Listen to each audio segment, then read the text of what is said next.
Rimelon de Saint-Maximin, no departamento de L'Oise. A maior escolha de produtos ibéricos da Europa. Carnes, peixes frescos, frutas e legumes, traiteur, padaria e pastelaria, especiarias. A maior escolha de vinhos. 4.500 metros quadrados para o servir. Telefone 0344262942. 0344262942. Pour votre santé, attention à l'abus d'alcool.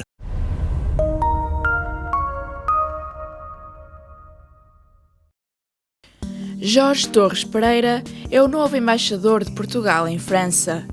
A 18 de dezembro de 2017, entregou as cartas que o acreditam junto do Presidente da República Francesa, Emmanuel Macron. Formado em Medicina, Jorge Torres Pereira tem experiência em diplomacia desde 1986. Já esteve colocado em Londres, Tel Aviv, Moscovo, Madrid, Ramal, Bangkok e Pequim. Em 2016, foi eleito o Diplomata Económico do Ano no âmbito da 4ª edição do Prémio Francisco de Melo e Torres.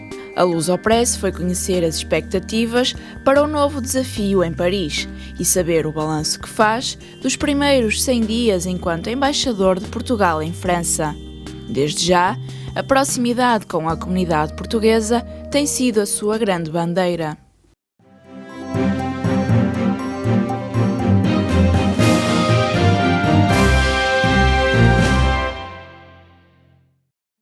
Aquilo que eu tive cuidado foi de tentar ter os encontros necessários, quer do ponto de vista institucional, quer com as associações da sociedade civil, digamos assim, das associações de lusodescendentes, e também contactos com, digamos, com a dimensão empresarial, e, por último, também aspectos culturais. Portanto, por exemplo, artistas portugueses que se exibiram em Paris nesta altura.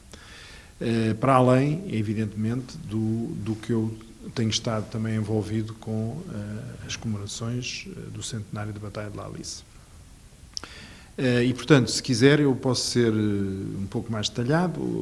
Por exemplo, do ponto de vista institucional, fui recebido e quando digo relacionados com a comunidade portuguesa, quero dizer que tive a ocasião de falar da numerosa e da importância da comunidade portuguesa, e esses contactos, nomeadamente com a maire de Paris, a senhora Hidalgo, com a presidente do grupo parlamentar Portugal-França na Assembleia Nacional Francesa, com o presidente do grupo de amizade no Senado francês, com os deputados, evidentemente, da Assembleia da República, os doutores Carlos Gonçalves e Paulo Pisco, que já tive a ocasião de me encontrar várias vezes com eles. E depois, em relação aos contactos com as associações, é evidente que eu tenho que sublinhar a presença na gala da Câmara de Comércio Franco-Portuguesa, onde tive a ocasião de encontrar inúmeros representantes da nossa comunidade empresarial designadamente. Os encontros, e eu já estive, como sabe, também na Academia do Bacalhau, no almoço de gala, e depois a Assembleia Geral foi aqui que se fez. Tive também a ocasião de receber o Cap Magellan, a Ativa, os conselheiros das comunidades. Nas minhas contas, que eu tenho aqui à minha frente, tive cerca de 20 encontros que se podem falar em relação a membros da comunidade, que são muito variados, desde ter recebido um dirigente do Partido Comunista Português, ter recebido delegações de associações de antigos combatentes, a Santa Casa da Misericórdia, o reitor do Santuário Nossa Senhora de Fátima, além de ter participado, como é evidente, numa série de eventos, digamos, mais importantes que se passaram nestes últimos tempos, como foi agora, neste último fim de semana, a inauguração deste espaço da Primland, onde, aliás, nos encontramos, e depois esta exposição de produtos portugueses da Arcopa em Nanterre. Enfim, isto é, digamos, um apanhado do que eu tentei fazer para compreender um bocadinho melhor, ter um bocadinho a fotografia pessoal das associações da comunidade portuguesa, e tive também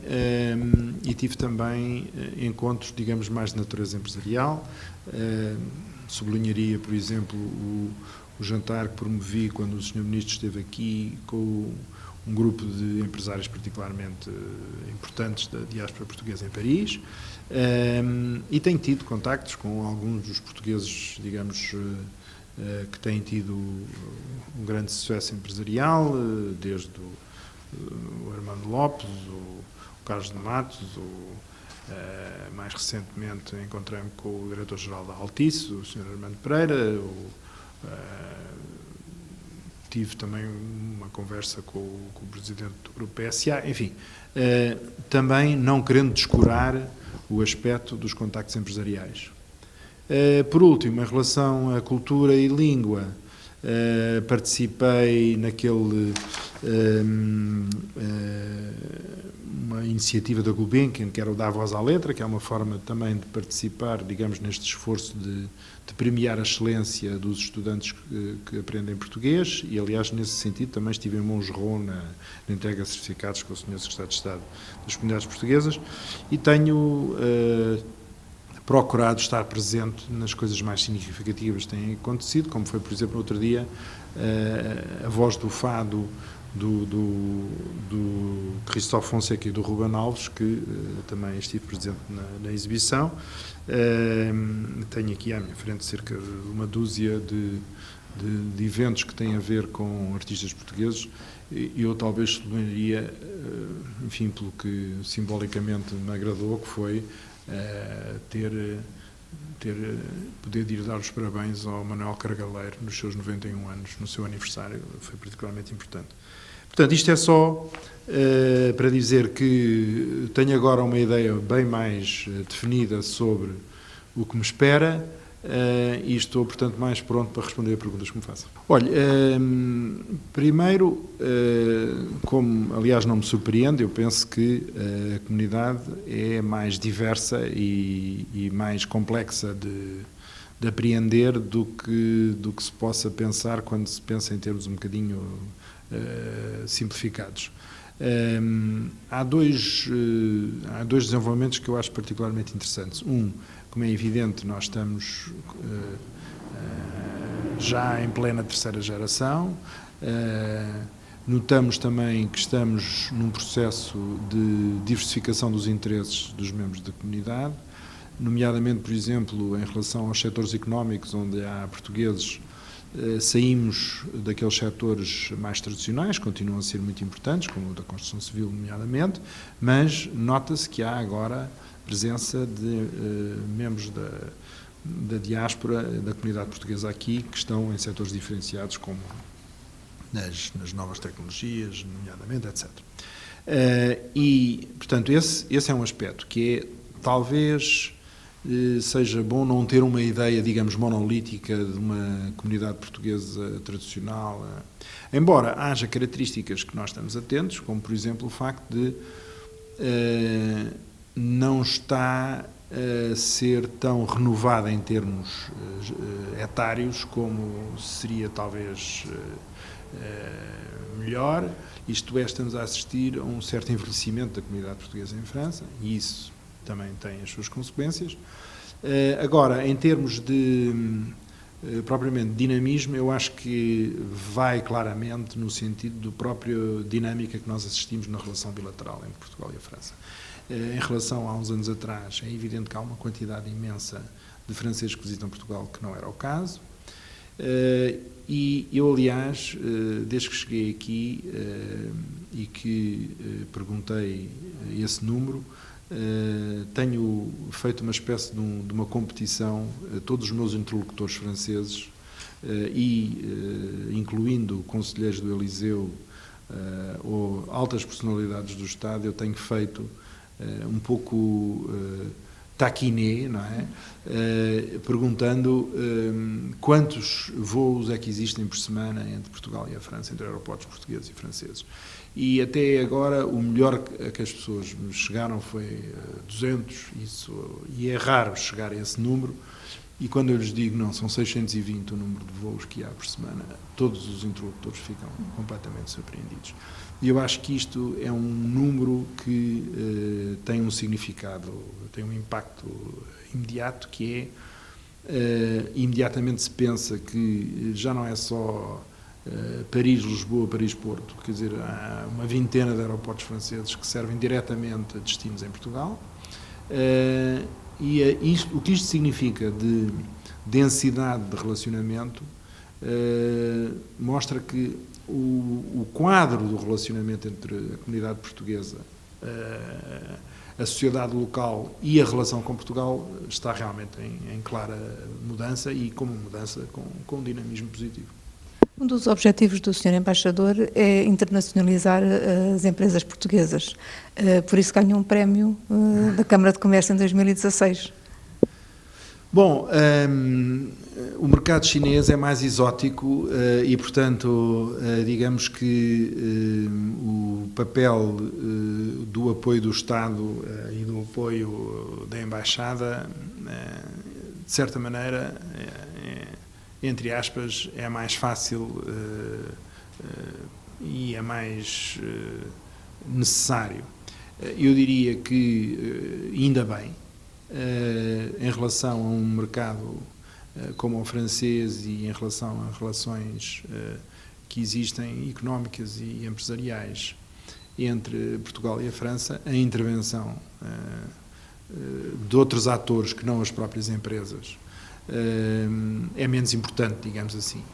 Nós, é evidente que estamos interessados em facilitar, em descobrir e atrair mais investidores, mas é evidente que o grosso da atividade empresarial de empresários portugueses aqui e de empresários franceses em Portugal são, como é natural que seja, entre empresários e entre empresas elas próprias, nos contactos com os mercados e em que a intervenção do Estado ou da Embaixada é claramente apenas supletiva. A razão, talvez, das mais importantes era que eu tinha medo da rotina. Sou de uma família de médicos, quer os meus pais, quer o meu irmão mais velho, e eu tive a certa altura a sensação que já sabia exatamente o que é que ia fazer nos próximos 30 anos, enquanto que a carreira diplomática tinha este atrativo de garantidamente não ser rotineira. É claro que não chega para explicar, porque se eu não tivesse já interesse também desde cedo por estas matérias, não teria sido possível conseguir entrar na carreira pelo concurso que fiz em 87, mas devo-lhe dizer que gosto muito da minha formação científica e acho que continuo a achar que é importante ter, digamos, os quadros mentais que o curso científico, como aquele que eu fiz, me deu. Mas, por outro lado, acho que esta profissão é das mais interessantes e gratificantes do mundo, e a variedade de experiências que eu tive e a possibilidade de servir o Estado desta forma é realmente notável. Todos os países que passou, qual é que lhe agradou mais? Isto é um bocadinho como aquela canção do Eu Tenho Dois Amores. Eu, neste caso, posso dizer que tenho 7 amores, que foram as 7 cidades onde eu já exerci funções.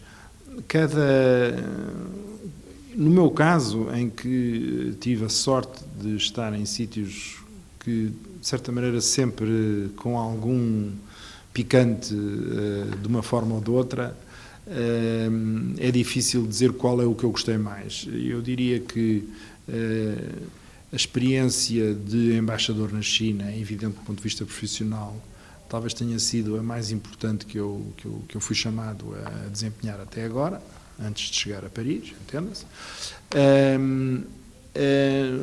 Eu estive em Bangkok nos 500 anos da chegada dos portugueses e do estabelecimento de relações diplomáticas entre o Reino do Sião e Portugal, e que foi um ano, em 2011, extremamente interessante de ver como a memória e a importância da presença portuguesa em Ásia, com estes séculos todos por trás, foi importante e foi comemorada. Eu estive por 2 vezes na Terra Santa, em que aí era mais, talvez, interessante o aspecto de análise do processo de paz do Médio Oriente, que é uma coisa sempre fascinante e complexa, e cada vez mais complexa, e foram também, nesse aspecto, profissionalmente, anos que tiveram um enorme impacto, quer na minha vida profissional, quer naquilo que eu sou.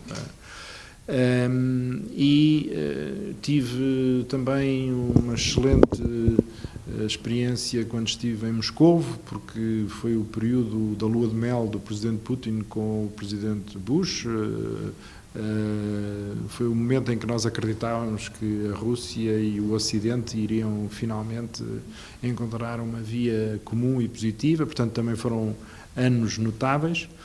E tive outras pelo caminho. Fui cônsul-geral em Madrid, que também foi muito importante para ter também esta experiência, no fundo, mais direta da vida consular. Para acabar, últimos não são, neste caso, praticamente são os primeiros. Costuma-se dizer no Ministério dos Negócios Estrangeiros que o primeiro posto é como o primeiro amor, que nunca se esquece, e eu tive 5 anos e meio em Londres como o meu primeiro posto, e foi como sendo talvez um dos serviços diplomáticos mais profissionais e claramente de grande nível. Foi uma grande escola também para mim ter o contacto com o Foreign Office.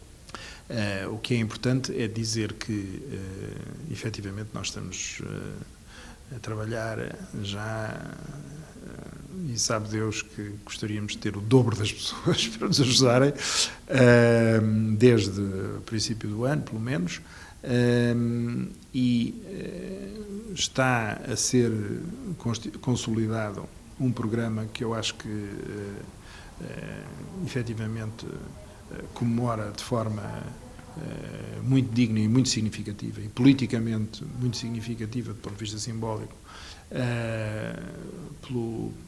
evidentemente, desde logo, pelo nível das autoridades portuguesas e francesas que estarão presentes. Tem também um programa, praticamente um mês, naquela região do norte, da Flandres francesa, envolvendo as organizações locais e as mairies, e, portanto, aí já respondo parcialmente à sua pergunta, porque esses eventos, essas exposições, esse programa de conferências, essas ações de dinamização junto da juventude, nesses departamentos, são os próprios serviços de fomento do turismo e dos programas culturais das respectivas câmaras que se encarregam de pagar. Nós depois temos no programa propriamente dito, sei lá, quando se fala da visita do Sr. Presidente da República, da visita do Sr. Primeiro-Ministro, isso entra naturalmente no que são as visitas das altas figuras do Estado. Vamos ter, por exemplo, uma inauguração de uma exposição no Museu de Arte da Arras, que necessitou de uma certa criatividade financeira entre dinheiros da Secretaria de Estado da Defesa, da Mission du Centenaire francês, de mecenato de empresariado português local. Portanto, conseguimos reunir o que era necessário. Vamos ter também uma exposição em Lille, que corresponde a uma cedência de uma exposição que havia na Assembleia da República, por uma decisão do Sr. Presidente da Assembleia da República, que, no fundo, a mairie de Lille praticamente se encarrega de garantir que ela se pode concretizar. E, portanto, é assim que nós conseguimos pôr de pé o que eu creio que vão ser uns dias muito significativos, não só para a comunidade portuguesa, não só para Portugal, enquanto recordar a importância da Batalha de La Alice, mas muito importante para a relação entre Portugal e a França, que no fundo é a principal descrição do meu trabalho aqui, é trabalhar para que a relação entre o Estado português e o Estado francês, entre o governo português e o governo francês e entre as respectivas populações, seja o melhor possível. Para terminar, o Sr. Embaixador quer deixar uma mensagem para os portugueses que vão ver esta entrevista? Eu acho que, em relação aos membros da comunidade portuguesa, eu já consegui transmitir o mais importante, que é que eu tenho as portas abertas, não deixei de receber ninguém que me perguntou se podia vir falar comigo. Parece-me uma evidência, mas olha, no outro dia encontrei em Nanterre a senhora delegada do Bloco de Esquerda que perguntou: eu não fui falar consigo, quase que imaginando que eu dissesse outra coisa que não, com certeza que pode vir falar comigo. Isto é um exemplo. Não há razão nenhuma, qualquer que ela seja. O único limite que eu tenho de conhecer melhor representantes da comunidade ou compatriotas meus é o limite do meu tempo e da minha agenda, como é evidente. Portanto, eu queria, sobretudo, dizer que gosto do contacto com as pessoas, não sinto prazer nenhum em isolar-me no meu gabinete e lidar entre o meu computador e o meu telefone e, portanto, julgo que vou poder acumular estas experiências tais como eu tive em Nanterre ou em Montgeron ou em Sainte-Marie-des-Monts, em todos estes sítios que eu já fui. Ainda não fui ver um jogo de uma equipa de futebol dos lusitanos, mas lá chegará.